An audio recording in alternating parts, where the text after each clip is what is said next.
지금껏 살면서 한 가지 후회하는 게 있다면 스스로를 너무 닥달하며 인생을 숙제처럼 살았다는 것이다. 의사로, 엄마로, 아내로, 며느리로, 딸로 살면서 나는 늘 의무와 책임감에 지어 어떻게든 그 모든 역할을 잘 해내려 애썼다. 그러다 22년 전 43살에 파킨슨병 진단을 받으며 비로소 알게 되었다. 그제야 나는 내 곁을 지켜주는 사람들을 다시 보게 되었고, 내가 놓쳐서는 안 될 인생의 소중한 것들이 무엇인지를 돌아보게 되었다. 당신은 부디 나처럼 후회하지 않았으면 좋겠다. 스스로를 너무 닥달하지 말고, 매사에 너무 심각하지 말고, 너무 고민하지 말고, 그냥 재미있게 살았으면 좋겠다. 안녕하세요. 따뜻한 책 한 잔입니다. 오늘 여러분에게 읽어드릴 책은 만일 내가 인생을 다시 산다면, 지은이 김혜남, 발행 메이븐입니다. 하나의 문이 닫히면 또 하나의 문이 열린다. 그러니 더 이상 고민하지 말고 그냥 재미있게 살아라. 30년 동안 정신분석 전문의로 일해온 김혜남 저자가 벌써 40이 된 당신에게 해주고 싶은 말들을 담은 책입니다. 이 책은 2015년 오늘 내가 사는 게 재미있는 이유라는 제목으로 출간되었고, 독자들의 사랑을 받으며 10만 부 돌파 베스트셀러가 된 것을 기념해 스페셜 에디션으로 발행되었습니다. 저자가 30년간 정신분석 전문의로 일하며 깨달은 인생의 비밀과 22년간 파킨슨 병을 앓으면서도 유쾌하게 살 수 있는 이유를 전합니다. 또한 완벽한 때는 결코 오지 않는 법이다. 때론 버티는 것이 답이다. 제발 모든 것을 상처라고 말하지 말 것. 가까운 사람일수록 해서는 안 될 것이 있다 등 환자들에게 미처 하지 못했던 그러나 꼭 해주고 싶은 이야기들을 담고 있습니다. 그럼 지금부터 본문 일부를 낭독해 드리겠습니다. 그냥 재미있게 살자고 마음 먹었을 뿐이다. 요양차 제주도에 머물 때의 일이다. 지인과 이중섭 거리를 걷고 있는데 어디선가 음악 소리가 들려왔다. 아버지와 아들이 기타와 바이올린을 연주하고 있었다. 사람들이 모여 있었지만 다들 무표정한 얼굴로 음악을 들을 뿐이었다. 그런데 우리는 연주가 끝날 때마다 브라보를 외치며 박수를 쳤다. 우리 둘의 응원이 통했는지 구경만 하던 사람들도 박수를 치기 시작했고, 점점 더 많은 사람들이 모여들었으며 두 연주자의 얼굴은 밝아지면서 더욱 열정적으로 연주를 했다. 바이올린을 켜는 아들이 얼마 전 여자친구와 헤어졌다며 그때 많이 연주했던 음악을 들려주겠다고 했다. 우리는 또 외쳤다. 잘 헤어졌어요. 더 좋은 여자 만날 거예요. 좌중은 웃음바다가 되었고 아들은 활짝 웃었다. 사람들은 연주에 맞추어 노래를 불렀고 그날의 연주는 해가 저물도록 끝날 줄을 몰랐다. 누가 길거리 공연을 하나 보다 하고 지나칠 수도 있었다.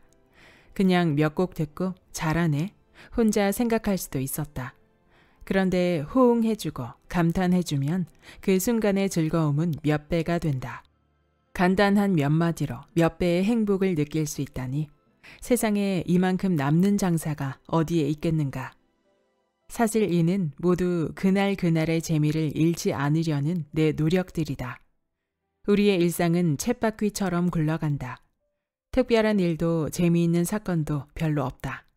게다가 나 같은 경우 좋았다 나빴다 반복하는 병을 죽을 때까지 안고 살아가야 하기 때문에 매일 삼시세끼 약을 챙겨 먹고 운동을 하고 고기류를 아예 먹지 않는 등 병을 이겨내기 위한 노력을 쉼 없이 해야 한다.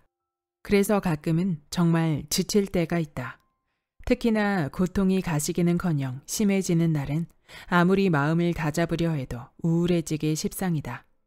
하지만 그럴 때조차도 고통스럽다 생각하며 누워만 있는 것보다는 소소한 삶의 재미를 만들어가는 것이 훨씬 좋았다. 일어나서 하고 싶은 일들을 생각하고 또 그걸 어떻게 하면 더 재미있게 할 수 있을지 떠올리는 것만 해도 좋았으니까.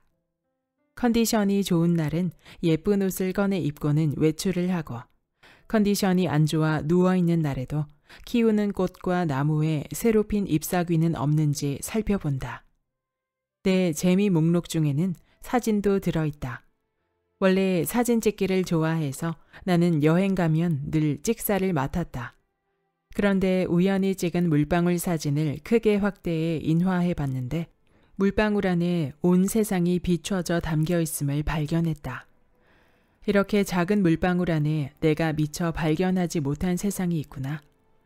그때부터 나는 물방울 사진 찍기에 취미를 붙였다. 온갖 물방울들이 내 눈에 포착되었다.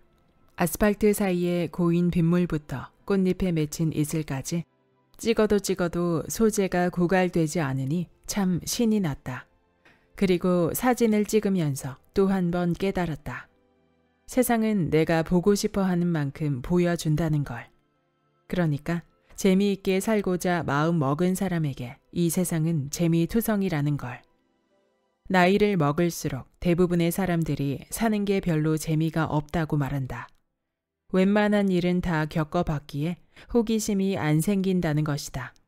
먹고 싶은 것도 별로 없고 하고 싶은 것도 별로 없다면서 뭐 신나는 일 없냐고 묻는다. 하지만 오금이 저릴 만큼 재미있는 일은 우리 인생에서 그다지 자주 일어나지 않는다. 대부분은 평범한 일상이 이어질 뿐이다. 그리고 무엇이든 재미없다고 말하는 사람들은 실은 자신감이 없는 경우가 많다. 해봤자 두각을 나타내지 못할 거라는 걱정. 잘해야 한다는 강박관념이 무엇이든 시도해보기를 주저하게 만든다. 그 결과 그들은 어떤 일에도 쉽사리 호기심을 갖지 못한다. 하지만 그렇게 걱정하는 동안 우리는 그날 누릴 수 있는 진짜 재미를 놓쳐버리고 만다. 우리가 하는 걱정의 40%는 결코 일어나지 않을 일이고 30%는 이미 일어난 일들에 관한 것이며 22%는 아주 사소한 걱정들이고 4%는 우리가 전혀 손쓸 수 없는 일들에 관한 것이라고 한다. 나머지 4%만이 우리가 정말로 걱정해야 하는 일이다. 그럼에도 불구하고 쓸데없는 96%의 걱정과 불평불만에 시간과 에너지를 쏟느라 정작 오늘을 즐겁게 보내지 못하고 만다. 그에 대해 인도의 명상가 오쇼 라즈니쉬는 장자 도를 말하다에서 이렇게 말했다. 삶은 경험이지 이론이 아니다. 삶에는 해석이 필요 없다. 삶은 살아야 하고 경험해야 하고 누려야 하는 것이다. 매 순간 삶이 그대의 문을 두드린다. 하지만 그대는 머리로 궁리하고 있다. 그대는 삶에게 말한다. 기다려라. 내가 문을 열어주겠다. 그러나 먼저 결정 내릴 시간을 달라. 삶은 결코 일어나지 않는다. 평생토록 삶이 그냥 왔다가 간다. 그대는 살아있지도 않고 죽어있지도 않은 채 다만 고달프게 질질 끌려갈 뿐이다. 그러니 이제 그만 생각만으로 지쳐버리는 삶에서 벗어나면 어떨까? 오쇼의 말처럼 삶은 그냥 살아야 하고 경험해야 하고 누려야 하는 것이다. 2년간 인적이 드문 숲에서 홀로 생활하며 월든을 쓴 사상가 헨리 데이비드 소로는 한 사람이 평생 탐구하고 즐길 수 있는 영역은 결코 반경 10마일을 넘지 않는다고 말했다. 즐기려고 마음먹은 사람의 눈에는 새롭고 신기하고 감탄할 만한 일들이 수없이 발견된다는 뜻일 게다. 이는 마치 연애를 하는 것과 비슷하다. 연애를 막 시작할 때는 사랑하는 사람에게 참 많은 것을 물어본다. 그에 대해 궁금한 것이 너무 많기 때문이다. 상대가 좋아하는 영화를 보고 상대가 좋아하는 음악을 들으면서 그에 대해 더 많이 알려고 노력한다. 그렇게 촉각을 곤두세우다 보니 상대의 머리 스타일이 조금만 바뀌어도 귀신같이 알아채고 예쁘다, 멋있다, 감탄사를 연발한다. 그리고 그에 대해 새롭게 발견한 것들을 알려주려고 애쓰게 된다. 그러면 서로 기분이 좋아지고 더욱 섬세해지고 더욱 서로를 사랑하게 된다. 마찬가지로 우리가 재미를 발견하려고 노력한다면, 감탄하고 즐길 준비가 되어 있다면, 세상엔 즐거운 일 투성이며 인생은 더욱 신나고 재미있어진다. 삶이 힘들고 어렵고 좀 채 나아질 것 같지 않아 보여도 어느 때나 즐길 거리는 분명히 있다. 그리고 즐길 거리가 다양한 사람일수록 불가피한 불운과 불행 또한 잘 버틸 수 있다. 2차 세계대전 중 유대인 수용소에 포로로 잡혀가 매일 수백 명의 유대인들이 소리 없이 불태워지는 광경을 목격해야만 했던, 그리고 정작 자신도 언제 죽을지 몰랐던 빅터 프랭클. 그는 수용소에서 살아남아 그 경험을 토대로 로고 테라피를 창시했는데, 수용소에서의 하루를 다음과 같이 남겼다. 어느 날 저녁이었다. 죽도록 피곤한 몸으로 막사 바닥에 앉아서 수프 그릇을 들고 있는 우리에게 동료 한 사람이 달려왔다. 그리고는 점호장으로 가서 해가 지는 멋진 풍경을 보라는 것이었다. 밖에 나가서 우리는 서쪽에 빛나고 있는 구름과 짙은 청색에서 핏빛으로 끊임없이 색과 모양이 변하는 구름으로 살아 숨쉬는 하늘을 보았다. 진흙바닥에 패인 웅덩이에 비친 하늘의 빛나는 풍경이 잿빛으로 지어진 우리의 초라한 임시 막사와 날카로운 대조를 이루고 있었다. 감동으로 인해 잠시 침묵이 흐른 뒤 누군가 이렇게 말했다. 세상이 이렇게 아름다울 수도 있다니. 오늘 죽을지 내일 죽을지 한치 앞도 모르는 수용소에서조차 세상의 아름다움을 발견했듯 어느 때고 감탄할 만한 일은 반드시 있게 마련이다. 그래서 나는 사는 게 너무 재미없다는 당신에게 삶과의 연애를 권한다. 삶과 연애해보라. 생각하고 또 생각하면 모두 뻔한 일일지도 모른다. 그러나 생각을 멈추고 그냥 삶을 살아보면, 연애하는 마음으로 기대와 설렘을 가진다면 세상은 당신이 미처 생각지 못한 새로운 모습을 보여줄 것이다. 또한 당신이 그 세상을 보고 감탄한다면 무의미한 오늘이 신나고 재미있는 하루가 될 수 있을 것이다. 브라보라는 감탄사 하나로도 연주 분위기가 바뀌고 연주를 구경하는 사람들의 마음이 바뀌는 게 인생이니까 말이다.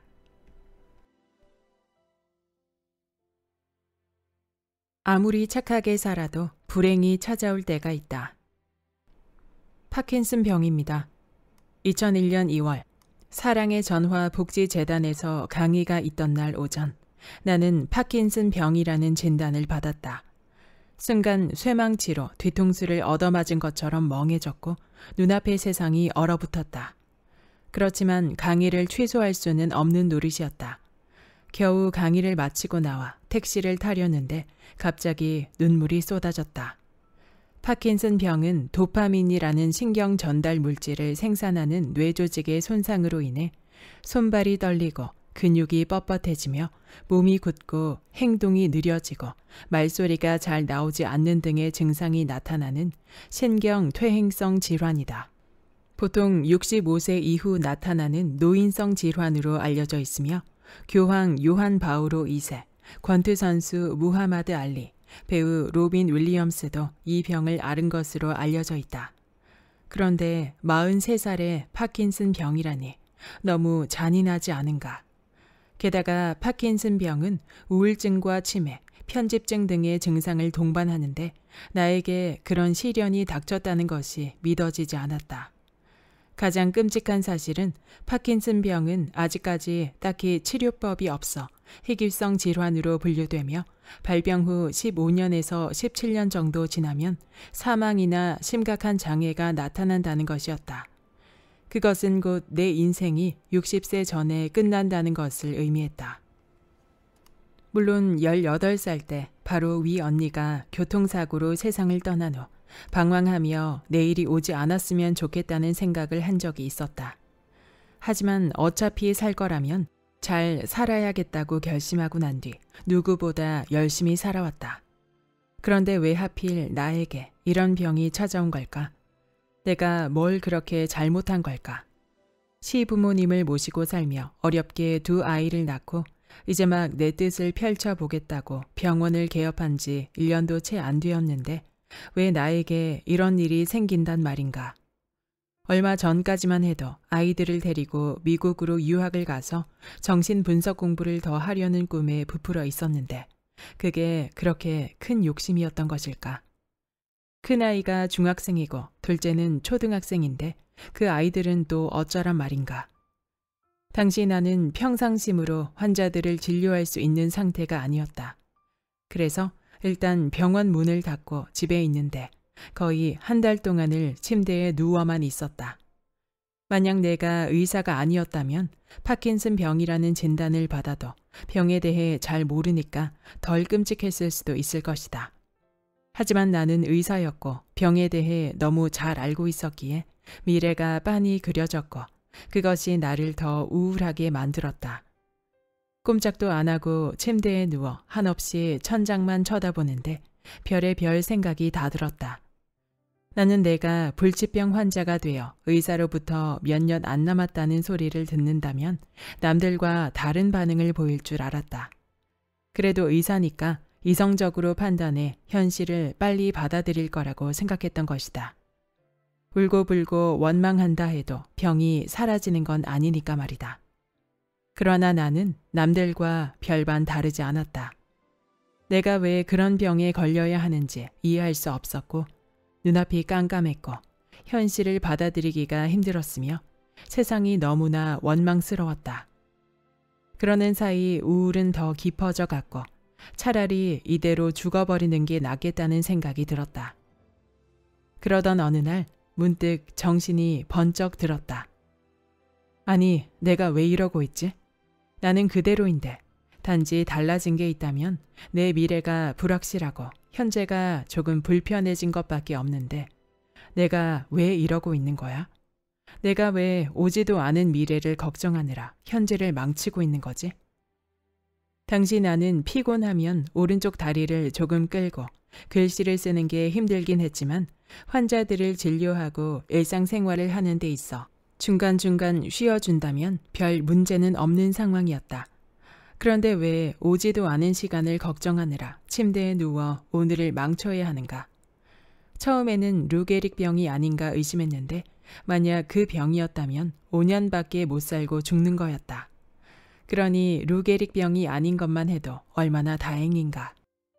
파킨슨병 치료법이 아직은 없지만 계속해서 연구 중이니 앞으로 개발될 수도 있는 거였다.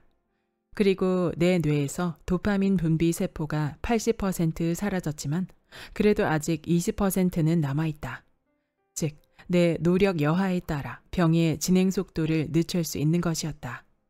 그래서 나는 일어나 다시 병원에 나가기 시작했다. 환자들을 진료하고 강의를 나가고 집안일을 하고 아이들을 보살피는 일상으로 돌아간 것이다. 그런데 놀라운 일이 벌어졌다. 도파민 작용제는 보통 치료 효과가 3년 가는데 나는 그 약으로 12년을 버텼다. 2013년 그 다음 단계 약인 레보도파를 쓰기까지 말이다. 또한 나는 그 12년 동안 책을 5권 썼으며 진료와 강의도 계속했다. 다행히 치매 현상은 아직까지 나타나지 않았고 우울증도 경미한 편이다. 만약 그때 침대에 계속 누워 병을 원망하고 세상을 원망하며 지냈다면 어땠을까?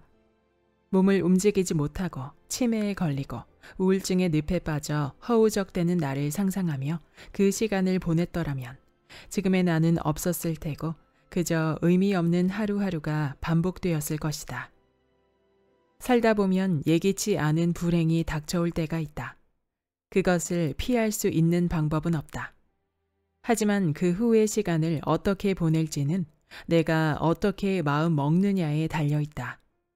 똑같은 12년이라도 그 결과가 확실히 다른 것처럼 말이다. 그것이 내가 2001년 2월에 파킨슨병 진단을 받고 깨달은 삶의 진실이다. 하나의 문이 닫히면 또 다른 문이 열린다. 지금으로부터 47년 전 바로 위 언니가 대학교 입학을 앞두고 교통사고로 갑자기 세상을 떠났다. 그런데 슬퍼할 겨를도 없이 한 달 뒤 할머니마저 세상을 떠났고 나는 고등학교 3학년이 되었다. 나는 어떻게든 버텨야 했다. 언젠가 언니는 역사학자가 되고 나는 의사가 되기로 약속했는데 그 약속을 지키기 위해서라도 악착같이 공부해야 했다. 그렇게 해서 결국 목표했던 의대에 들어갔지만 갑자기 모든 것이 허무하게 느껴졌다. 누구보다 나의 입학을 축하해줄 언니는 곁에 없고 나 혼자 덩그러니 남았다는 사실이 나를 못 견디게 만들었다. 지금 생각해보면 그때 나는 언니가 죽고 난 뒤 버텨야 한다는 생각에 슬픔마저 꾹꾹 억누르고 있었는데 대학 진학 후에 그 슬픔이 터져버린 것이었다.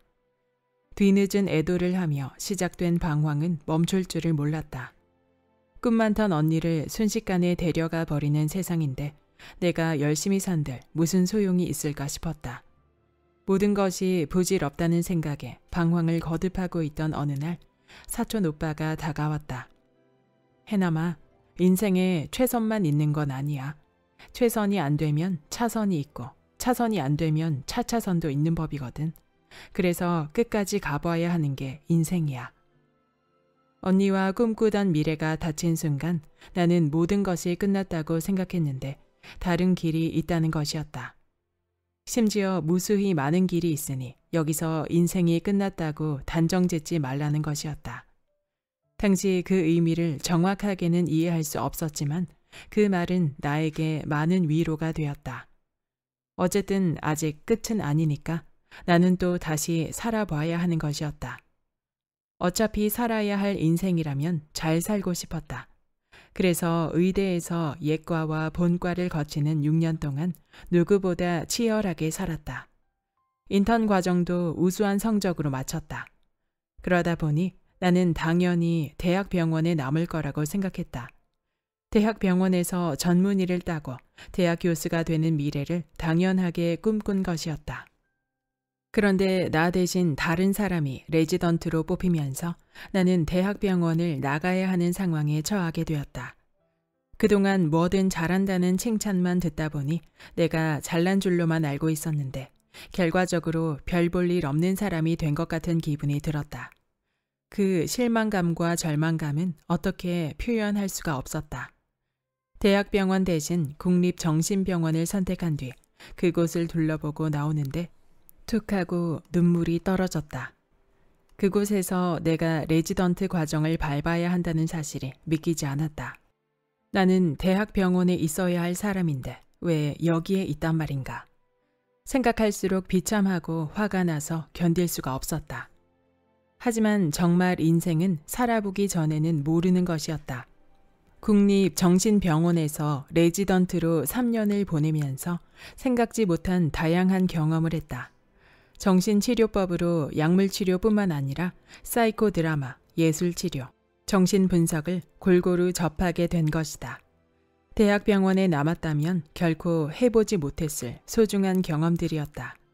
특히나 그때만 해도 사이코 드라마를 하는 경우가 거의 없다 보니 내가 사이코 드라마를 치료법으로 사용한 것이 사람들 눈에 띄기 시작했다. 그뿐만이 아니었다. 나중에는 레지던트들을 지도 감독하는 일을 하며 내가 더 많이 배웠다. 남에게 가르치는 수준이 되려면 끊임없이 연구 논문들과 각종 사례를 공부해야 했기 때문이다. 대학병원에 남지 못했을 때 나는 또다시 인생이 끝났다고 생각해 절망했더랬다. 그런데 차선으로 선택한 국립정신병원에서 다양한 경험을 하면서 내가 무엇에 관심을 가지고 있으며 무엇을 잘할 수 있는지, 앞으로 정말 하고 싶은 건 뭔지도 알게 되었다. 만약 대학병원에 남았다면 주어진 길에 맞춰가야 한다고 생각했을 것이다. 나는 이렇게 최선이 아닌 차선의 길에서 더 많은 가능성을 발견했고 내가 미처 생각지 못한 것들을 배울 수 있었다. 사람들은 자기가 원하는 것은 꼭 이루어져야 한다고 생각한다. 그래서 다른 길이 있을 수도 있는데 원하는 게 이루어지지 않는다는 이유만으로 실패했다고 단정 짓는다. 하지만 그것은 하나의 문이 닫힌 것일 뿐 그 이상도 그 이하도 아니다. 게다가 하나의 문이 닫히면 또 다른 문이 열린다. 그러니 최선이 이루어지지 않았다고 해서 좌절할 필요가 전혀 없다. 사촌 오빠의 말처럼 최선이 아니면 차선이 있는 법이고 차선이 아니면 차차선이 기다리고 있는 법이니까. 그리고 나처럼 차선의 길에서 미처 생각지 못한 더 큰 가능성을 발견할 수도 있다. 정말이지 가보지 않으면 모르는 게 인생이고 끝까지 가봐야 아는 게 인생이다. 나쁜 감정을 가졌다고 자책하는 사람들에게 언제나 친절하고 착하고 누구와도 갈등 없이 지내는 사람들. 그 사람 성격 정말 좋아. 얼굴 찌푸리는 걸 본 적이 없어. 천사 같은 사람이야. 남편이랑 한 번도 싸운 적이 없대. 사람들 사이에서 놀라움과 존경의 대상이 되기도 하는 그들을 자세히 들여다보면 공통점이 보인다. 미움, 분노, 원망, 질투, 시기 등 나쁜 감정이 올라오면 곧바로 저지하고 억압하는 강박증이 있다는 것이다. 그들은 나쁜 마음을 가져서는 안 된다고 생각한다. 나쁜 마음을 가지는 순간 자신을 나쁜 사람이라고 여기며 괴로워한다. 그런데 세상에 나쁜 감정이라는 게 있을까? 모든 감정은 정상적이다. 단지 도가 지나친 극단적인 감정이 문제가 될 뿐이다. 나에게 친구를 시기하는 마음이 있다고 느꼈을 때 대부분의 사람은 내가 이 정도밖에 안 되는 인간인가 하는 자괴감을 갖는다. 그러나 나에게 시기심이 있다고 해서 내가 못된 존재가 되는 것은 아니다. 그 시기심을 조절하지 못하고 친구에게 해를 입히는 등의 행동을 하지 않는다면 말이다. 그러므로 내가 만일 친구를 시기하고 있다면 나 역시 유혹에 빠지기 쉬운 인간임을 인정하면 된다. 그리고 시기심을 선의의 경쟁으로 승화시켜 서로에게 도움을 주는 방향으로 나아가게 하면 된다. 그러면 내 감정을 조절할 수 있을 뿐더러 다른 사람의 나쁜 감정 또한 인정하고 받아들일 수 있게 된다. 화가 났을 때도 마찬가지다. 사람들은 보통 자신이 화가 나면 통제불능의 상태가 되어 누군가를 해치게 될까봐 두려워한다. 그러나 화를 억압하면 화병으로 번져 스스로를 갉아먹거나 엉뚱한 상황에서 갑작스러운 분노 폭발을 일으킬 수 있다. 반면 내가 화가 났다는 사실을 인정하면 무엇이 문제인지를 생각하게 되고 그 화를 적절히 푸는 방법을 강구하게 된다. 만일 부당한 일로 화가 났고 그것이 정당하다면 그에 대해 적절하게 대응을 함으로써 더 이상 상처받지 않도록 나를 보호하거나 상대에게 내가 화가 났음을 알려 더욱 조심하게 만들 수도 있다. 그럼으로써 상처 입는 악순환의 고리를 끊을 수 있는 것이다. 하지만 나쁜 감정을 가지는 것 자체를 견디지 못하는 사람들은 부정적인 감정이 생기는 즉시 자신을 나쁜 사람이라고 자학하며 감정을 억압한다. 그들은 상대에게 감정을 드러내는 순간 소중한 관계를 망칠지도 모른다고 생각한다. 그래서 화가 나도 절대 표현하지 않고 참기만 한다. 이러한 성격 특성은 어린 시절부터 형성된 경우가 많다. 아이가 짜증을 내거나 투정을 부리는데 부모가 심하게 혼내거나 아이의 감정을 무시해버리면 아이는 자기의 감정이 옳지 못하다고 여기고 부정적인 감정은 무조건 억압해야 하는 것으로 잘못 인지하게 된다. 이렇게 솔직한 감정을 이해받지 못하고 감정 다루는 법을 배우지 못한 아이는 어른이 돼서도 나쁜 감정이 들 때마다 당황하고 억압하게 된다. 마치 어린 시절 조금만 울상이 돼도 혼쭐을 내던 그들의 부모처럼 자신에게 나쁜 감정을 허용하지 못하게 되는 것이다. 억압된 감정은 중화되거나 승화되지 못하고 굼게 된다. 그러므로 어떤 감정이든 생기면 그 감정을 차분히 들여다볼 수 있어야 한다. 화가 났다고 해보자. 그러면 먼저 내가 지금 그의 말에 화가 났구나 하면서 감정을 인정하는 것이 필요하다. 그렇지 않으면 감정을 들여다볼 수 없게 되고 감정은 적절히 조절될 기회를 놓치게 된다. 하지만 자신의 분노를 가만히 들여다보면 원인이 무엇인지를 생각해 보게 되고 조절하는 방법을 터득하게 된다. 그러므로 나쁜 감정을 느낀다고 해서 자신을 나쁘게 볼 필요는 없다. 만약 당신이 나쁜 감정이 올라올 때마다 이러면 안 될 것 같고 혼란스럽다면 다음과 같은 방법으로 대처하길 바란다. 1. 감정을 이해하고 받아들이는 시간을 가질 것. 부정적인 감정이 들 때는 우선 자신의 감정에 대한 두려움을 버리고 그 감정이 어떻게 일어나 어떤 방향으로 흘러가고 있는지를 잘 살펴야 한다. 감정은 막으려 하면 할수록 더 커지는 법이다. 그러니 감정이 자연스럽게 이동될 수 있게 길을 터주는 것이 좋다. 감정은 시간이 지나면 강도가 약해지고 자연히 쓰러지게 마련이다.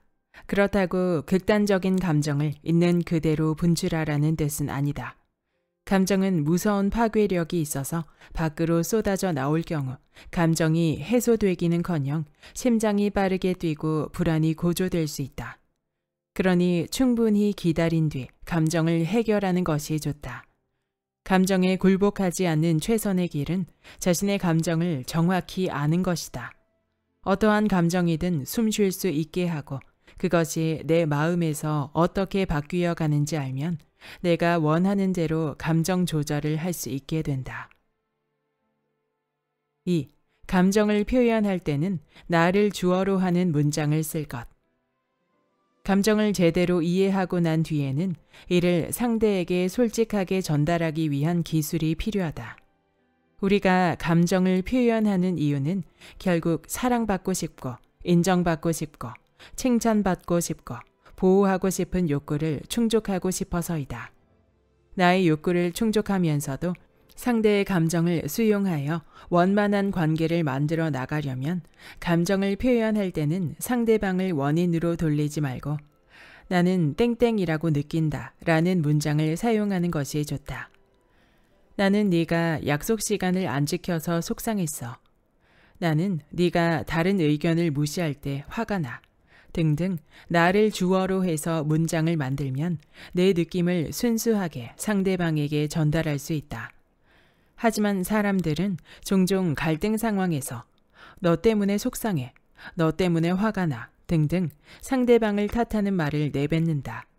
그럴 경우 상대는 자신을 보호하기 위해 화를 내게 되고 순식간에 감정 싸움으로 번지게 된다. 그러므로 어떤 순간에도 감정을 표현할 때는 그 목표가 내 감정을 정확히 상대방에게 전달하는 데 있다는 사실을 잊지 말아야 한다. 3. 감정이 격한 상태에서는 가급적 표현을 삼갈 것. 안 좋은 감정일수록 상대에게 쉽게 전염되고 공명현상을 불러일으킨다. 상대가 기분이 좋으면 나도 기분이 좋아지고 상대가 짜증을 내면 나도 짜증이 나는 것이다. 그러므로 감정이 격한 상태에서는 가급적 표현을 삼가는 게 좋다. 내가 그렇게 화를 내면 나도 화가 나. 우리 좀 가라앉힌 뒤에 말하자. 라는 식으로 격한 감정을 가라앉힐 시간을 가지는 것도 좋은 방법이다. 4. 감정에 충실하되 감정을 너무 믿지 말 것. 감정은 기본적으로 쾌락의 원칙을 따르기 때문에 현실을 고려하기보다 즉각적인 만족을 추구한다. 그래서 감정의 변화가 심한 경우 그 감정을 무작정 따라가다가는 사실관계에 대한 혼란이 오고 관계에 돌이킬 수 없는 문제가 생길 수도 있다. 그러므로 지금 느껴지는 감정이 즉흥적인 것인지 나중에도 책임질 수 있는 것인지 잠시 호흡을 가다듬고 생각해보라.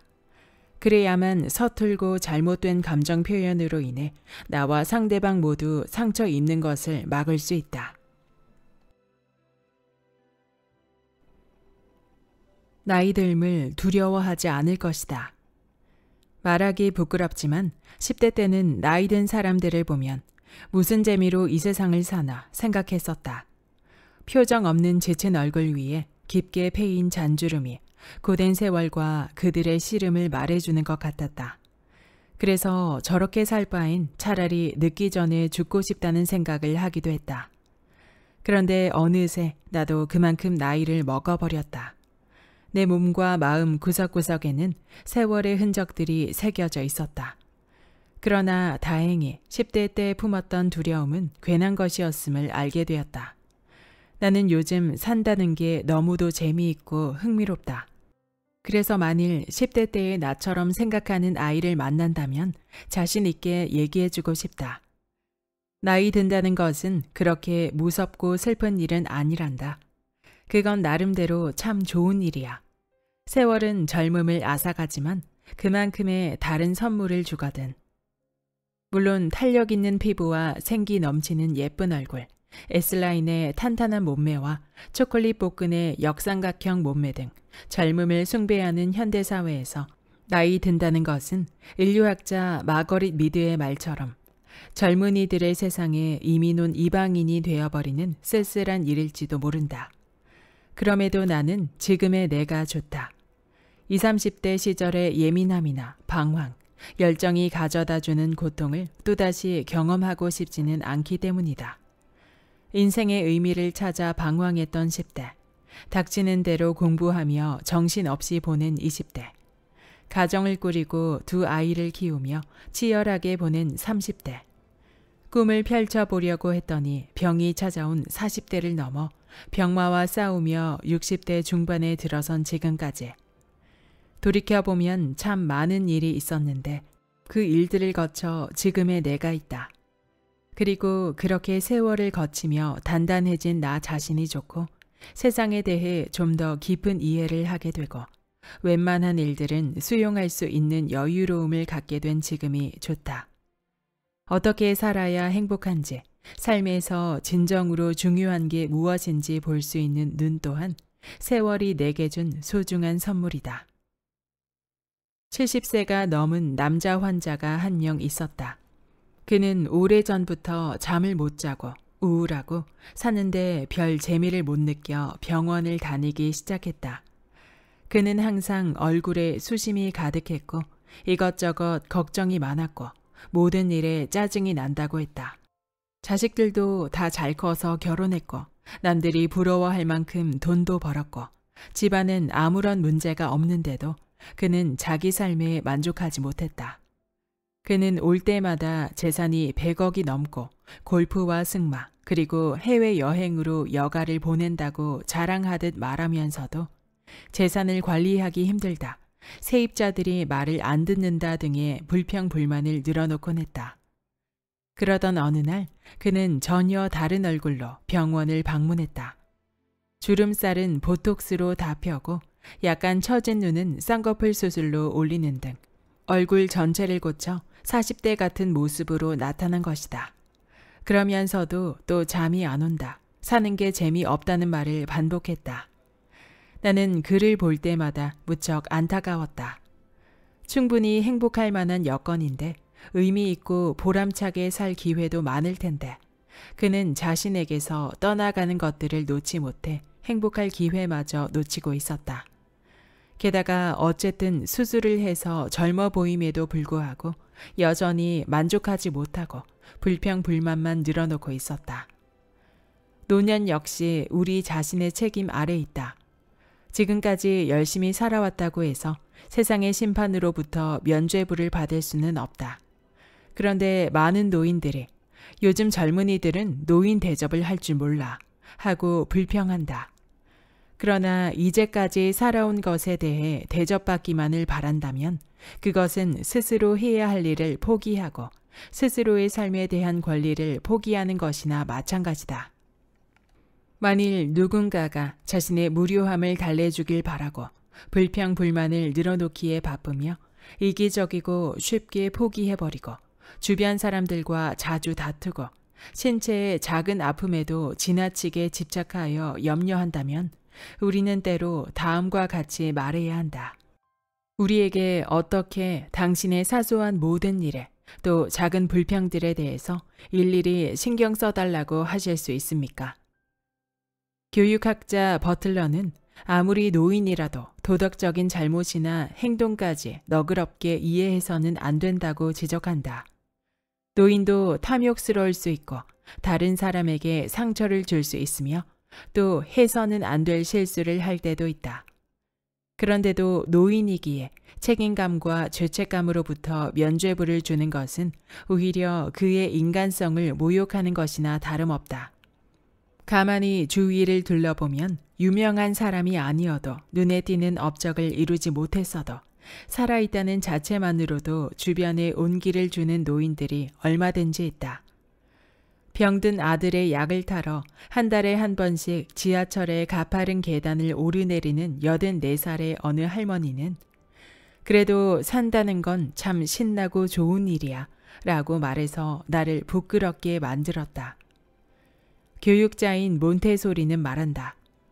나는 이제 91살이고 머리끝에서 발끝까지 관절염을 앓고 있다. 그러나 시력이 좋아 아직 읽을 수 있다. 고맙게도 나는 읽을 수 있다. 오, 나의 사랑하는 책이여. 매스컴이 병들고 외롭고 비참한 노인들의 모습만 부각시킨 탓에 사람들은 마치 그것이 노인의 전형적인 모습인 양 겁먹는다. 그러나 실은 그런 모습은 젊은이에게서도 찾아볼 수 있다.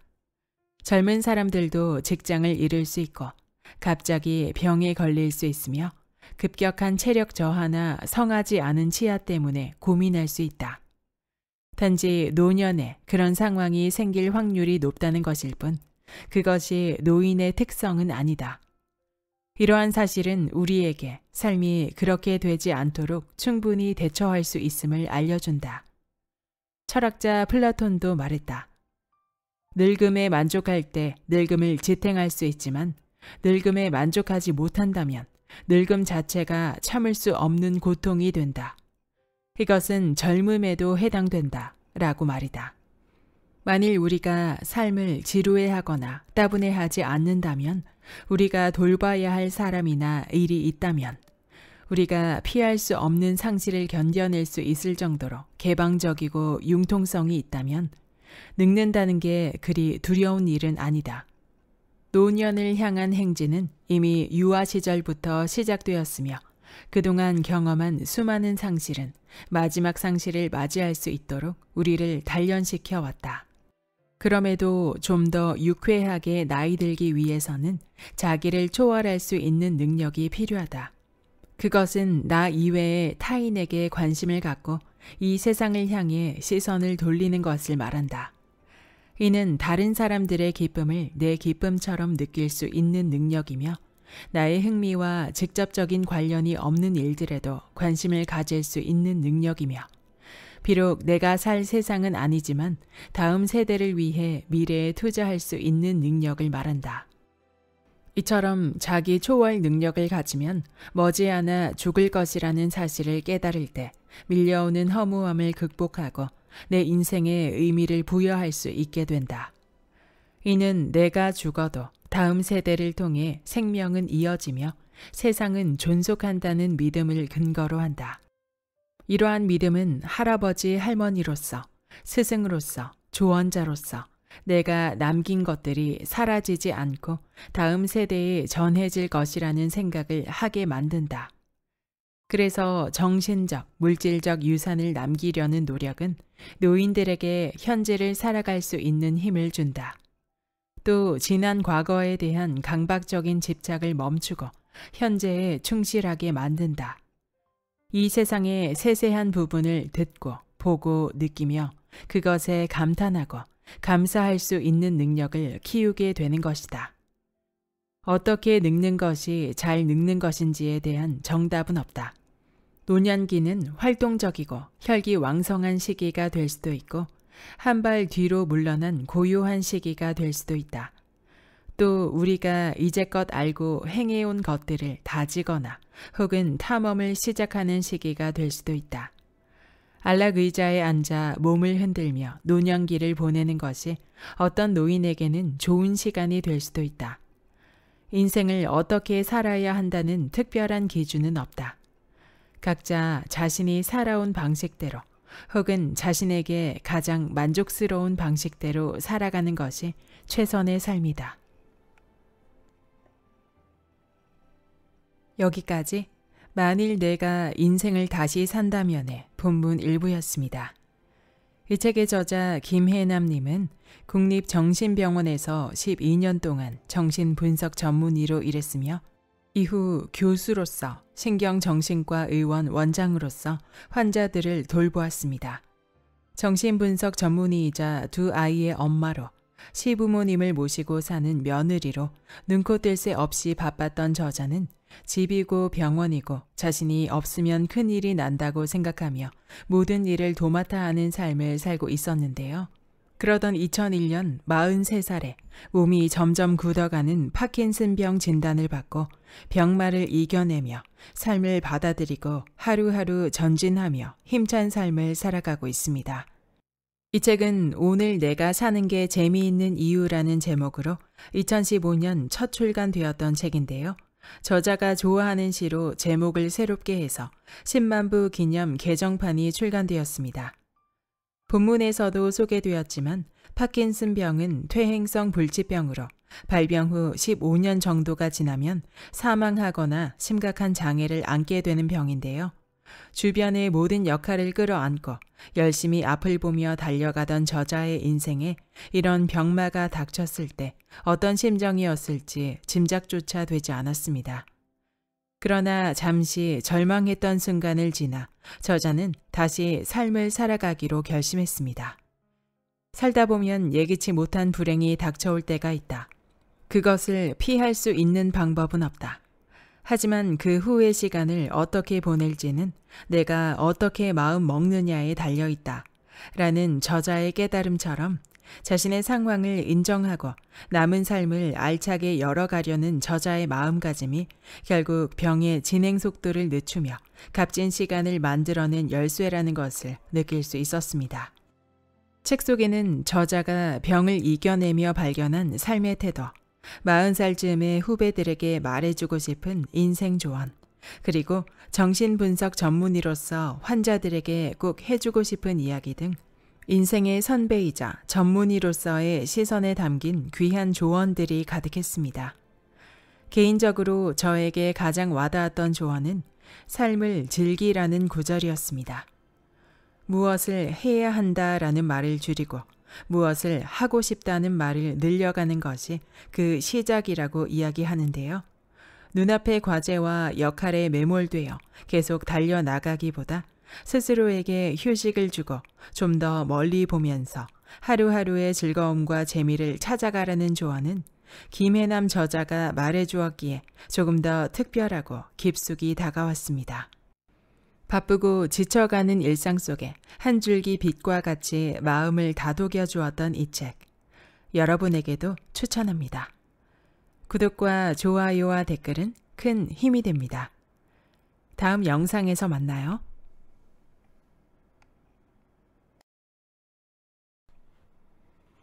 그냥 재미있게 살자고 마음 먹었을 뿐이다. 요양차 제주도에 머물 때의 일이다.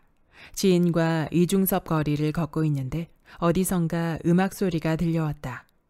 아버지와 아들이 기타와 바이올린을 연주하고 있었다. 사람들이 모여 있었지만 다들 무표정한 얼굴로 음악을 들을 뿐이었다. 그런데 우리는 연주가 끝날 때마다 브라보를 외치며 박수를 쳤다. 우리 둘의 응원이 통했는지 구경만 하던 사람들도 박수를 치기 시작했고 점점 더 많은 사람들이 모여들었으며 두 연주자의 얼굴은 밝아지면서 더욱 열정적으로 연주를 했다. 바이올린을 켜는 아들이 얼마 전 여자친구와 헤어졌다며 그때 많이 연주했던 음악을 들려주겠다고 했다. 우리는 또 외쳤다. 잘 헤어졌어요. 더 좋은 여자 만날 거예요. 좌중은 웃음바다가 되었고 아들은 활짝 웃었다. 사람들은 연주에 맞추어 노래를 불렀고 그날의 연주는 해가 저물도록 끝날 줄을 몰랐다. 누가 길거리 공연을 하나보다 하고 지나칠 수도 있었다. 그냥 몇 곡 듣고 잘하네 혼자 생각할 수도 있었다. 그런데 호응해주고 감탄해주면 그 순간의 즐거움은 몇 배가 된다. 간단한 몇 마디로 몇 배의 행복을 느낄 수 있다니 세상에 이만큼 남는 장사가 어디에 있겠는가. 사실 이는 모두 그날 그날의 재미를 잃지 않으려는 내 노력들이다. 우리의 일상은 쳇바퀴처럼 굴러간다. 특별한 일도 재미있는 사건도 별로 없다. 게다가 나 같은 경우 좋았다 나빴다 반복하는 병을 죽을 때까지 안고 살아가야 하기 때문에 매일 삼시세끼 약을 챙겨 먹고 운동을 하고 고기류를 아예 먹지 않는 등 병을 이겨내기 위한 노력을 쉼 없이 해야 한다. 그래서 가끔은 정말 지칠 때가 있다. 특히나 고통이 가시기는커녕 심해지는 날엔 아무리 마음을 다잡으려 해도 우울해지기 십상이다. 하지만 그럴 때조차도 고통스럽다 생각하며 누워만 있는 것보다는 소소한 삶의 재미를 만들어가는 것이 훨씬 좋았다. 일어나서 하고 싶은 일들을 생각하고 또 그걸 어떻게 하면 더 재미있게 할 수 있을지 떠올리는 것만 해도 좋았으니까. 컨디션이 좋은 날은 예쁜 옷을 꺼내 입고는 외출을 하고 컨디션이 안 좋아 누워있는 날에도 키우는 꽃과 나무에 새로 핀 잎사귀는 없는지 살펴본다. 내 재미 목록 중에는 사진도 들어있다. 원래 사진 찍기를 좋아해서 나는 여행 가면 늘 찍사를 맡았다. 그런데 우연히 찍은 물방울 사진을 크게 확대해 인화해 봤는데 물방울 안에 온 세상이 비춰져 담겨 있음을 발견했다. 이렇게 작은 물방울 안에 내가 미처 발견하지 못한 세상이 있구나. 그때부터 나는 물방울 사진 찍기에 취미를 붙였다. 온갖 물방울들이 내 눈에 포착되었다. 아스팔트 사이에 고인 빗물부터 꽃잎에 맺힌 이슬까지 찍어도 소재가 고갈되지 않으니 참 신이 났다. 그리고 사진을 찍으면서 또 한 번 깨달았다. 세상은 내가 보고 싶어 하는 만큼 보여준다는 걸. 그러니까 재미있게 살고자 마음 먹은 사람에게 이 세상은 재미투성이라는 걸. 나이를 먹을수록 대부분의 사람들이 사는 게 별로 재미가 없다고 말한다. 웬만한 일은 다 겪어봤기에 호기심이 안 생긴다는 것이다. 먹고 싶은 것도 별로 없고 하고 싶은 것도 별로 없다면서 뭐 신나는 일 없냐고 묻는다. 하지만 오금이 저릴 만큼 재미있는 일은 우리 인생에서 그다지 자주 일어나지 않는다. 대부분은 평범한 일상이 이어질 뿐이다. 그리고 무엇이든 재미없다고 말하는 사람들은 실은 자신감이 없는 경우가 많다. 해봤자 두각을 나타내지 못할 거라는 걱정. 잘해야 한다는 강박관념이 무엇이든 시도해보기를 주저하게 만든다. 그 결과 그들은 어떤 일에도 쉽사리 호기심을 갖지 못한다. 하지만 그렇게 걱정하는 동안 우리는 그날 누릴 수 있는 진짜 재미를 놓쳐버리고 만다. 우리가 하는 걱정의 40%는 결코 일어나지 않을 일이고 30%는 이미 일어난 일들에 관한 것이며 22%는 아주 사소한 걱정들이고 4%는 우리가 전혀 손쓸 수 없는 일들에 관한 것이라고 한다. 나머지 4%만이 우리가 정말로 걱정해야 하는 일이다. 그럼에도 불구하고 쓸데없는 96%의 걱정과 불평불만에 시간과 에너지를 쏟느라 정작 오늘을 즐겁게 보내지 못하고 만다. 그에 대해 인도의 명상가 오쇼 라즈니쉬는 장자 도를 말하다에서 이렇게 말했다. 삶은 경험이지 이론이 아니다. 삶에는 해석이 필요 없다. 삶은 살아야 하고 경험해야 하고 누려야 하는 것이다. 매 순간 삶이 그대의 문을 두드린다. 하지만 그대는 머리로 궁리하고 있다. 그대는 삶에게 말한다. 기다려라. 내가 문을 열어주겠다. 그러나 먼저 결정 내릴 시간을 달라. 삶은 결코 일어나지 않는다. 평생토록 삶이 그냥 왔다가 간다.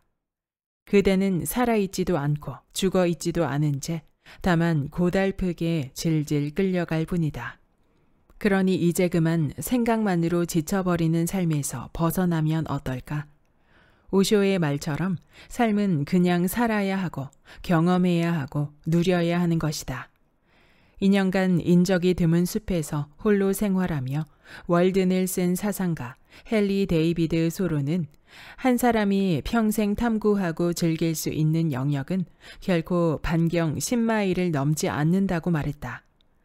즐기려고 마음먹은 사람의 눈에는 새롭고 신기하고 감탄할 만한 일들이 수없이 발견된다는 뜻일 게다. 이는 마치 연애를 하는 것과 비슷하다. 연애를 막 시작할 때는 사랑하는 사람에게 참 많은 것을 물어본다. 그에 대해 궁금한 것이 너무 많기 때문이다. 상대가 좋아하는 영화를 보고 상대가 좋아하는 음악을 들으면서 그에 대해 더 많이 알려고 노력한다. 그렇게 촉각을 곤두세우다 보니 상대의 머리 스타일이 조금만 바뀌어도 귀신같이 알아채고 예쁘다, 멋있다, 감탄사를 연발한다. 그리고 그에 대해 새롭게 발견한 것들을 알려주려고 애쓰게 된다. 그러면 서로 기분이 좋아지고 더욱 섬세해지고 더욱 서로를 사랑하게 된다. 마찬가지로 우리가 재미를 발견하려고 노력한다면, 감탄하고 즐길 준비가 되어 있다면 세상엔 즐거운 일 투성이며 인생은 더욱 신나고 재미있어진다. 삶이 힘들고 어렵고 좀채 나아질 것 같지 않아 보여도 어느 때나 즐길 거리는 분명히 있다. 그리고 즐길 거리가 다양한 사람일수록 불가피한 불운과 불행 또한 잘 버틸 수 있다.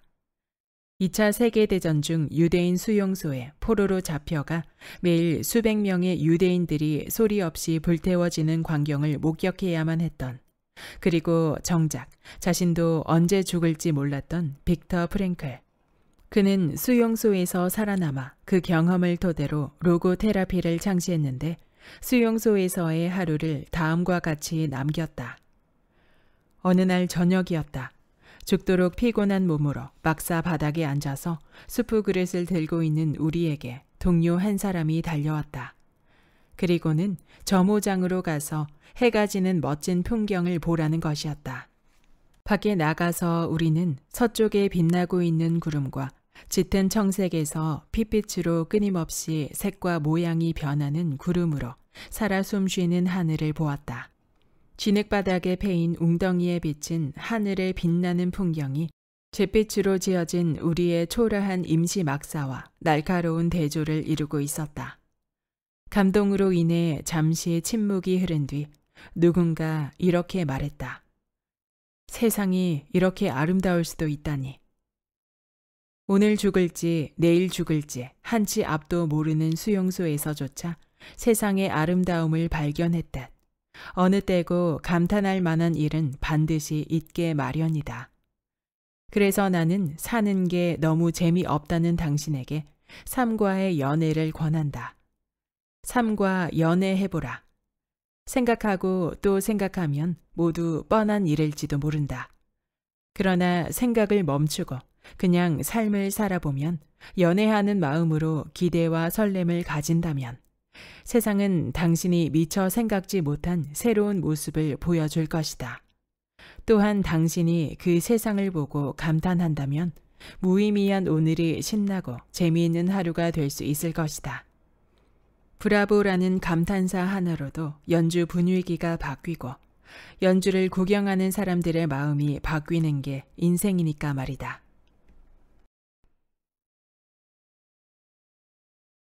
아무리 착하게 살아도 불행이 찾아올 때가 있다.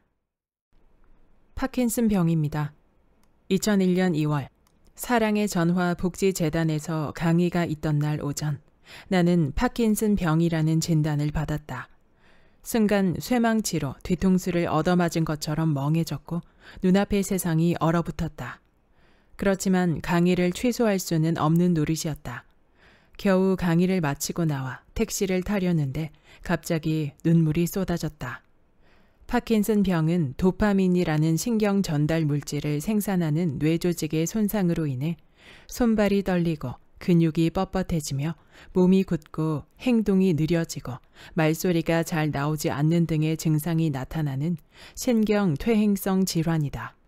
보통 65세 이후 나타나는 노인성 질환으로 알려져 있으며 교황 요한 바오로 2세, 권투 선수 무하마드 알리, 배우 로빈 윌리엄스도 이 병을 앓은 것으로 알려져 있다. 그런데 43살의 파킨슨 병이라니 너무 잔인하지 않은가.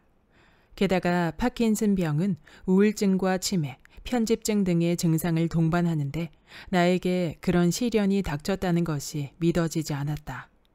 가장 끔찍한 사실은 파킨슨 병은 아직까지 딱히 치료법이 없어 희귀성 질환으로 분류되며 발병 후 15년에서 17년 정도 지나면 사망이나 심각한 장애가 나타난다는 것이었다. 그것은 곧 내 인생이 60세 전에 끝난다는 것을 의미했다. 물론 18살 때 바로 위 언니가 교통사고로 세상을 떠난 후 방황하며 내일이 오지 않았으면 좋겠다는 생각을 한 적이 있었다. 하지만 어차피 살 거라면 잘 살아야겠다고 결심하고 난 뒤 누구보다 열심히 살아왔다. 그런데 왜 하필 나에게 이런 병이 찾아온 걸까? 내가 뭘 그렇게 잘못한 걸까? 시부모님을 모시고 살며 어렵게 2아이를 낳고 이제 막 내 뜻을 펼쳐보겠다고 병원을 개업한 지 1년도 채 안 되었는데 왜 나에게 이런 일이 생긴단 말인가? 얼마 전까지만 해도 아이들을 데리고 미국으로 유학을 가서 정신분석 공부를 더 하려는 꿈에 부풀어 있었는데 그게 그렇게 큰 욕심이었던 것일까? 큰아이가 중학생이고 둘째는 초등학생인데 그 아이들은 또 어쩌란 말인가? 당시 나는 평상심으로 환자들을 진료할 수 있는 상태가 아니었다. 그래서 일단 병원 문을 닫고 집에 있는데 거의 한 달 동안을 침대에 누워만 있었다. 만약 내가 의사가 아니었다면 파킨슨 병이라는 진단을 받아도 병에 대해 잘 모르니까 덜 끔찍했을 수도 있을 것이다. 하지만 나는 의사였고 병에 대해 너무 잘 알고 있었기에 미래가 빤히 그려졌고 그것이 나를 더 우울하게 만들었다. 꼼짝도 안 하고 침대에 누워 한없이 천장만 쳐다보는데 별의별 생각이 다 들었다. 나는 내가 불치병 환자가 되어 의사로부터 몇 년 안 남았다는 소리를 듣는다면 남들과 다른 반응을 보일 줄 알았다. 그래도 의사니까 이성적으로 판단해 현실을 빨리 받아들일 거라고 생각했던 것이다. 울고불고 원망한다 해도 병이 사라지는 건 아니니까 말이다. 그러나 나는 남들과 별반 다르지 않았다. 내가 왜 그런 병에 걸려야 하는지 이해할 수 없었고 눈앞이 깜깜했고 현실을 받아들이기가 힘들었으며 세상이 너무나 원망스러웠다. 그러는 사이 우울은 더 깊어져 갔고 차라리 이대로 죽어버리는 게 낫겠다는 생각이 들었다. 그러던 어느 날 문득 정신이 번쩍 들었다. 아니, 내가 왜 이러고 있지?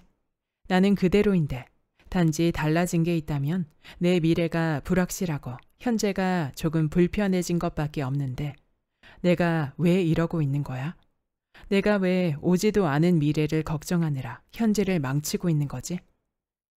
당시 나는 피곤하면 오른쪽 다리를 조금 끌고 글씨를 쓰는 게 힘들긴 했지만 환자들을 진료하고 일상생활을 하는 데 있어 중간중간 쉬어준다면 별 문제는 없는 상황이었다. 그런데 왜 오지도 않은 시간을 걱정하느라 침대에 누워 오늘을 망쳐야 하는가? 처음에는 루게릭 병이 아닌가 의심했는데 만약 그 병이었다면 5년밖에 못 살고 죽는 거였다. 그러니 루게릭 병이 아닌 것만 해도 얼마나 다행인가. 파킨슨병 치료법이 아직은 없지만 계속해서 연구 중이니 앞으로 개발될 수도 있는 거였다. 그리고 내 뇌에서 도파민 분비 세포가 80% 사라졌지만 그래도 아직 20%는 남아있다. 즉, 내 노력 여하에 따라 병의 진행 속도를 늦출 수 있는 것이었다. 그래서 나는 일어나 다시 병원에 나가기 시작했다.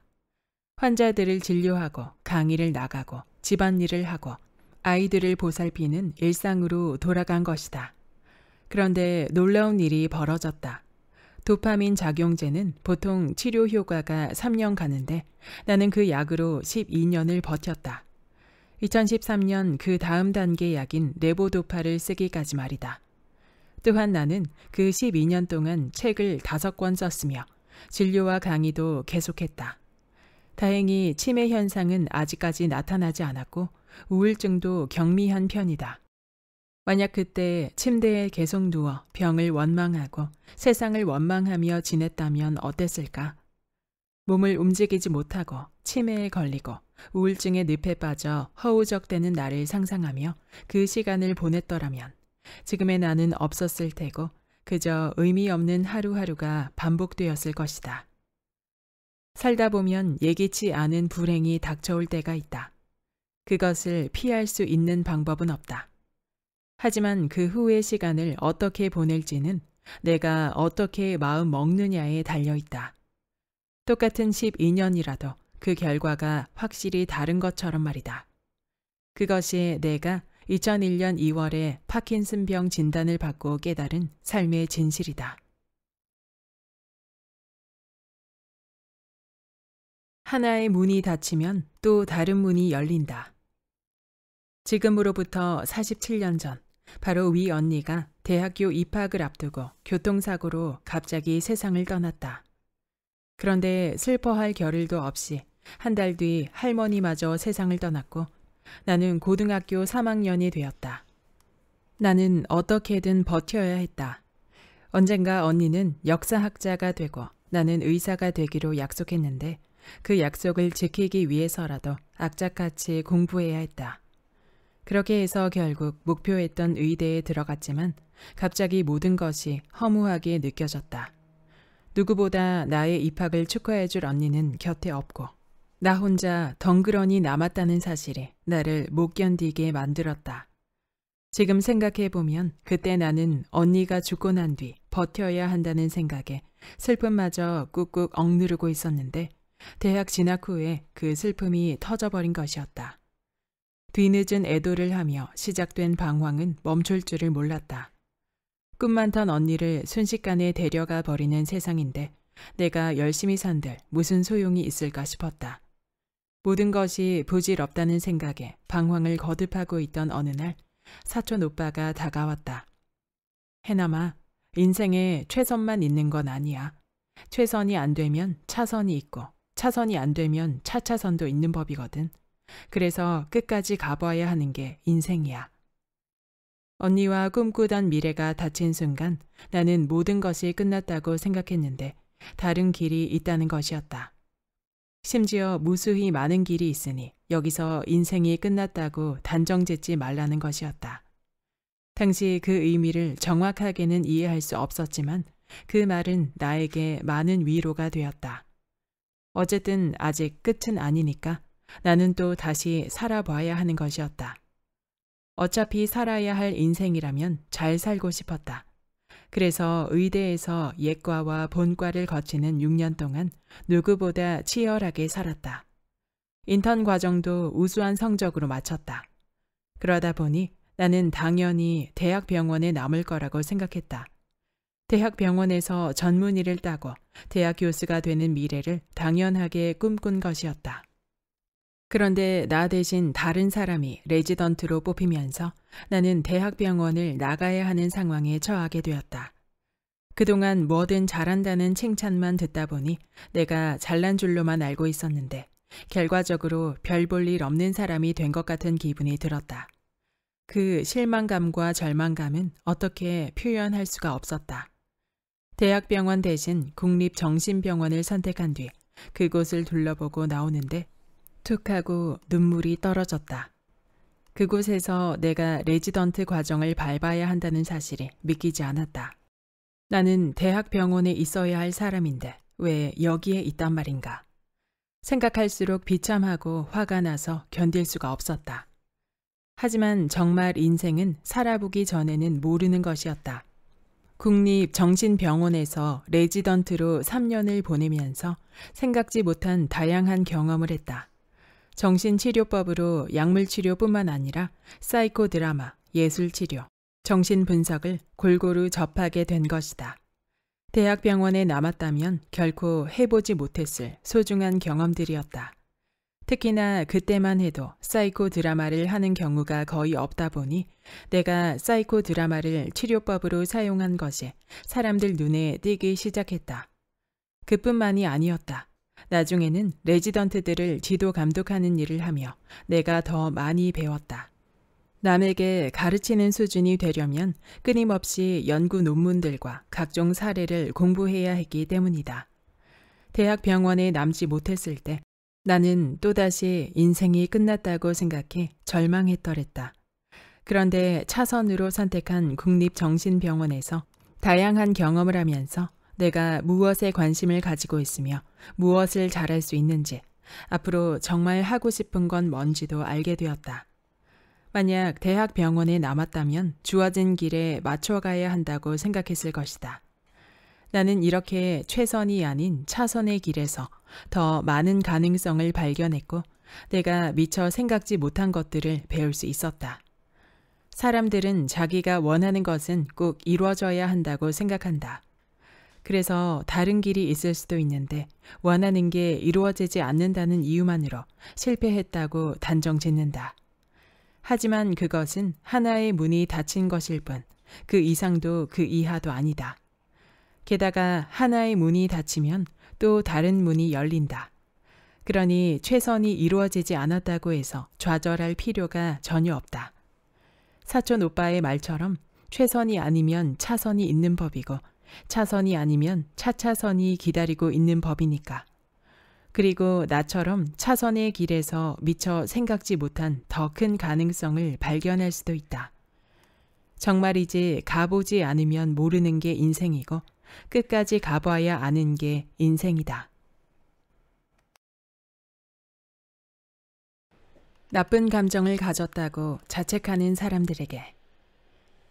언제나 친절하고 착하고 누구와도 갈등 없이 지내는 사람들. 그 사람 성격 정말 좋아. 얼굴 찌푸리는 걸 본 적이 없어. 천사 같은 사람이야. 남편이랑 한 번도 싸운 적이 없대. 사람들 사이에서 놀라움과 존경의 대상이 되기도 하는 그들을 자세히 들여다보면 공통점이 보인다. 미움, 분노, 원망, 질투, 시기 등 나쁜 감정이 올라오면 곧바로 저지하고 억압하는 강박증이 있다는 것이다. 그들은 나쁜 마음을 가져서는 안 된다고 생각한다. 나쁜 마음을 가지는 순간 자신을 나쁜 사람이라고 여기며 괴로워한다. 그런데 세상에 나쁜 감정이라는 게 있을까? 모든 감정은 정상적이다. 단지 도가 지나친 극단적인 감정이 문제가 될 뿐이다. 나에게 친구를 시기하는 마음이 있다고 느꼈을 때 대부분의 사람은 내가 이 정도밖에 안 되는 인간인가 하는 자괴감을 갖는다. 그러나 나에게 시기심이 있다고 해서 내가 못된 존재가 되는 것은 아니다. 그 시기심을 조절하지 못하고 친구에게 해를 입히는 등의 행동을 하지 않는다면 말이다. 그러므로 내가 만일 친구를 시기하고 있다면 나 역시 유혹에 빠지기 쉬운 인간임을 인정하면 된다. 그리고 시기심을 선의의 경쟁으로 승화시켜 서로에게 도움을 주는 방향으로 나아가게 하면 된다. 그러면 내 감정을 조절할 수 있을 뿐더러 다른 사람의 나쁜 감정 또한 인정하고 받아들일 수 있게 된다. 화가 났을 때도 마찬가지다. 사람들은 보통 자신이 화가 나면 통제불능의 상태가 되어 누군가를 해치게 될까봐 두려워한다. 그러나 화를 억압하면 화병으로 번져 스스로를 갉아먹거나 엉뚱한 상황에서 갑작스러운 분노 폭발을 일으킬 수 있다. 반면 내가 화가 났다는 사실을 인정하면 무엇이 문제인지를 생각하게 되고 그 화를 적절히 푸는 방법을 강구하게 된다. 만일 부당한 일로 화가 났고 그것이 정당하다면 그에 대해 적절하게 대응을 함으로써 더 이상 상처받지 않도록 나를 보호하거나 상대에게 내가 화가 났음을 알려 더욱 조심하게 만들 수도 있다. 그럼으로써 상처 입는 악순환의 고리를 끊을 수 있는 것이다. 하지만 나쁜 감정을 가지는 것 자체를 견디지 못하는 사람들은 부정적인 감정이 생기는 즉시 자신을 나쁜 사람이라고 자학하며 감정을 억압한다. 그들은 상대에게 감정을 드러내는 순간 소중한 관계를 망칠지도 모른다고 생각한다. 그래서 화가 나도 절대 표현하지 않고 참기만 한다. 이러한 성격 특성은 어린 시절부터 형성된 경우가 많다. 아이가 짜증을 내거나 투정을 부리는데 부모가 심하게 혼내거나 아이의 감정을 무시해버리면 아이는 자기의 감정이 옳지 못하다고 여기고 부정적인 감정은 무조건 억압해야 하는 것으로 잘못 인지하게 된다. 이렇게 솔직한 감정을 이해받지 못하고 감정 다루는 법을 배우지 못한 아이는 어른이 돼서도 나쁜 감정이 들 때마다 당황하고 억압하게 된다. 마치 어린 시절 조금만 울상이 돼도 혼쭐을 냈던 그들의 부모처럼 자신에게 나쁜 감정을 허용하지 못하게 되는 것이다. 억압된 감정은 중화되거나 승화되지 못하고 굼게 된다. 그러므로 어떤 감정이든 생기면 그 감정을 차분히 들여다볼 수 있어야 한다. 화가 났다고 해보자. 그러면 먼저 내가 지금 그의 말에 화가 났구나 하면서 감정을 인정하는 것이 필요하다. 그렇지 않으면 감정을 들여다볼 수 없게 되고 감정은 적절히 조절될 기회를 놓치게 된다. 하지만 자신의 분노를 가만히 들여다보면 원인이 무엇인지를 생각해 보게 되고 조절하는 방법을 터득하게 된다. 그러므로 나쁜 감정을 느낀다고 해서 자신을 나쁘게 볼 필요는 없다. 만약 당신이 나쁜 감정이 올라올 때마다 이러면 안 될 것 같고 혼란스럽다면 다음과 같은 방법으로 대처하길 바란다. 1. 감정을 이해하고 받아들이는 시간을 가질 것. 부정적인 감정이 들 때는 우선 자신의 감정에 대한 두려움을 버리고 그 감정이 어떻게 일어나 어떤 방향으로 흘러가고 있는지를 잘 살펴야 한다. 감정은 막으려 하면 할수록 더 커지는 법이다. 그러니 감정이 자연스럽게 이동될 수 있게 길을 터주는 것이 좋다. 감정은 시간이 지나면 강도가 약해지고 자연히 쓰러지게 마련이다. 그렇다고 극단적인 감정을 있는 그대로 분출하라는 뜻은 아니다. 감정은 무서운 파괴력이 있어서 밖으로 쏟아져 나올 경우 감정이 해소되기는커녕 심장이 빠르게 뛰고 불안이 고조될 수 있다. 그러니 충분히 기다린 뒤 감정을 해결하는 것이 좋다.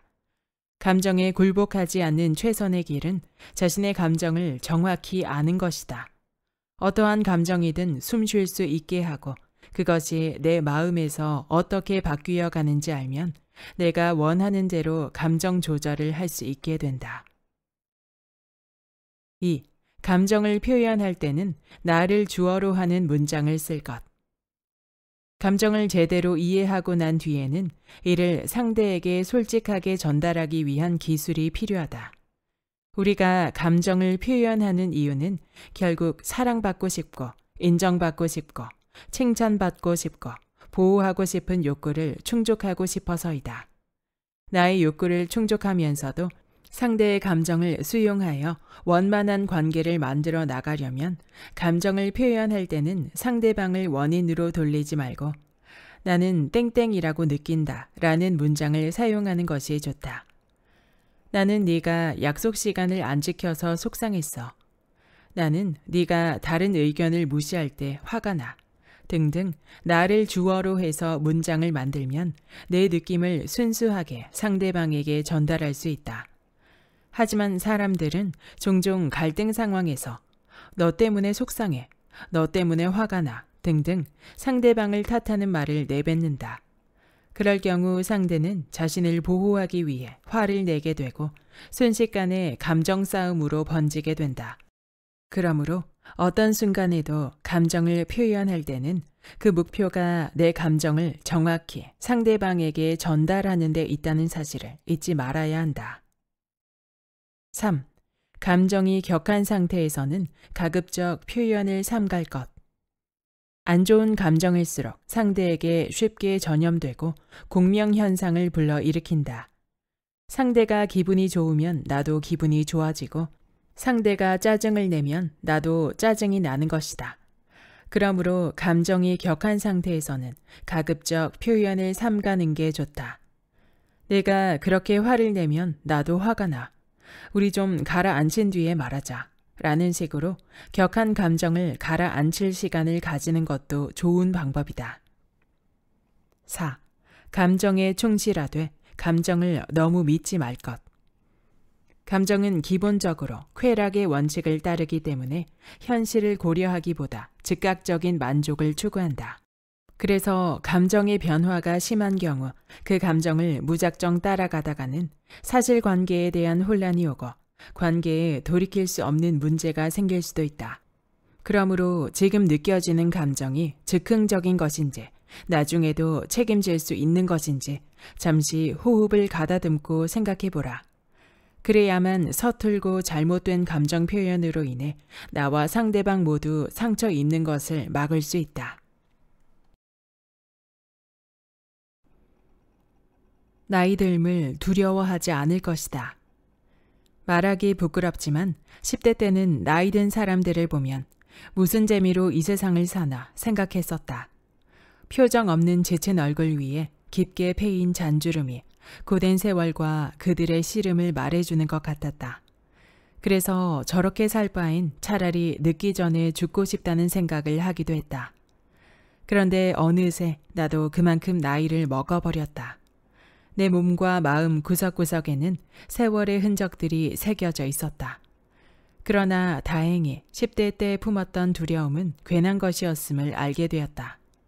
나는 요즘 산다는 게 너무도 재미있고 흥미롭다. 그래서 만일 10대 때의 나처럼 생각하는 아이를 만난다면 자신 있게 얘기해주고 싶다. 나이 든다는 것은 그렇게 무섭고 슬픈 일은 아니란다. 그건 나름대로 참 좋은 일이야. 세월은 젊음을 앗아가지만 그만큼의 다른 선물을 주거든. 물론 탄력 있는 피부와 생기 넘치는 예쁜 얼굴, S라인의 탄탄한 몸매와 초콜릿 볶은의 역삼각형 몸매 등 젊음을 숭배하는 현대사회에서 나이 든다는 것은 인류학자 마거릿 미드의 말처럼 젊은이들의 세상에 이미 논 이방인이 되어버리는 쓸쓸한 일일지도 모른다. 그럼에도 나는 지금의 내가 좋다. 20, 30대 시절의 예민함이나 방황, 열정이 가져다주는 고통을 또다시 경험하고 싶지는 않기 때문이다. 인생의 의미를 찾아 방황했던 10대, 닥치는 대로 공부하며 정신없이 보낸 20대, 가정을 꾸리고 두 아이를 키우며 치열하게 보낸 30대, 꿈을 펼쳐보려고 했더니 병이 찾아온 40대를 넘어 병마와 싸우며 60대 중반에 들어선 지금까지. 돌이켜보면 참 많은 일이 있었는데 그 일들을 거쳐 지금의 내가 있다. 그리고 그렇게 세월을 거치며 단단해진 나 자신이 좋고 세상에 대해 좀 더 깊은 이해를 하게 되고 웬만한 일들은 수용할 수 있는 여유로움을 갖게 된 지금이 좋다. 어떻게 살아야 행복한지, 삶에서 진정으로 중요한 게 무엇인지 볼 수 있는 눈 또한 세월이 내게 준 소중한 선물이다. 70세가 넘은 남자 환자가 한 명 있었다. 그는 오래전부터 잠을 못 자고 우울하고 사는데 별 재미를 못 느껴 병원을 다니기 시작했다. 그는 항상 얼굴에 수심이 가득했고 이것저것 걱정이 많았고 모든 일에 짜증이 난다고 했다.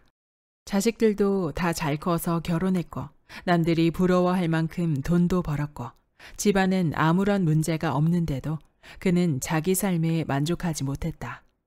그는 올 때마다 재산이 100억이 넘고 골프와 승마 그리고 해외여행으로 여가를 보낸다고 자랑하듯 말하면서도 재산을 관리하기 힘들다, 세입자들이 말을 안 듣는다 등의 불평불만을 늘어놓곤 했다. 그러던 어느 날 그는 전혀 다른 얼굴로 병원을 방문했다. 주름살은 보톡스로 다 펴고 약간 처진 눈은 쌍꺼풀 수술로 올리는 등 얼굴 전체를 고쳐 40대 같은 모습으로 나타난 것이다. 그러면서도 또 잠이 안 온다, 사는 게 재미없다는 말을 반복했다. 나는 그를 볼 때마다 무척 안타까웠다. 충분히 행복할 만한 여건인데 의미 있고 보람차게 살 기회도 많을 텐데 그는 자신에게서 떠나가는 것들을 놓지 못해 행복할 기회마저 놓치고 있었다. 게다가 어쨌든 수술을 해서 젊어 보임에도 불구하고 여전히 만족하지 못하고 불평불만만 늘어놓고 있었다. 노년 역시 우리 자신의 책임 아래 있다. 지금까지 열심히 살아왔다고 해서 세상의 심판으로부터 면죄부를 받을 수는 없다. 그런데 많은 노인들이 요즘 젊은이들은 노인 대접을 할 줄 몰라, 하고 불평한다. 그러나 이제까지 살아온 것에 대해 대접받기만을 바란다면 그것은 스스로 해야 할 일을 포기하고 스스로의 삶에 대한 권리를 포기하는 것이나 마찬가지다.